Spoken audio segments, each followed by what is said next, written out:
আসসালামু আলাইকুম। আজকে আমাদের ব্রাহ্মণবাড়িয়া বিজয়নগর বিখ্যাত কমলা বাগানে ঘুরতে গিয়েছিলাম বিকালবেলা। তো কমলা মাশাআল্লাহ অনেক সুন্দর। অনেক অনেক পর্যটক আসছে দেখার জন্য। পর্যটকের জন্য বাগানের ভিতরে ঢোকাই যায় না। তো আসলে একটা দেখার মতো একটা বাগান। আপনারা যারা এখনো আসেন নাই আমাদের ব্রাহ্মণবাড়িয়া বিজয়নগরে আইসা দেখতে পারেন যে বাগানটা কত সুন্দর। দূর দূরান্ত থেকে মানুষ অনেক সিএনজি, মাইক্রো, হুন্ডার অনেক মানুষ আসছে দেখার জন্য। তো আপনারা দেখতে পারেন কমলা বাগান দেখে সাইমা হোসেন থেকে কাপড় চোপড় নিয়ে যাবেন, ঠিক আছে? হ্যাঁ, অফার দিব অফার। এই যে দেখেন কমলাগুলো কত সুন্দর, দেখতে পাচ্ছেন কত সুন্দর কমলা বাগান। তো যারা সরাসরি কমলা বাগান দেখেন নাই আপনারা আসবেন, দেখে যাবেন আলমগীর ভাইয়ের কমলা বাগানটি। তো দেখতে মাসাল্লাহ অনেক সুন্দর লাগে।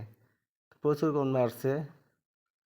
তো 200 টাকা কেজি করে বিক্রি করতেছে আর কি কমলাগুলো। খেতে অনেক সুস্বাদু। চাইনা কমলা আর কি, ছোটো ছোটো চাইনা। এই যে দেখেন অনেক আপুরা ঘুরতেছে কমলা বাগানে। অনেক পর্যটক আছে আজকে, বিশেষ করে আজকে শনিবার তো সেই জন্য আসছে আসছে আর কি, বন্ধ দিন পাইয়ে।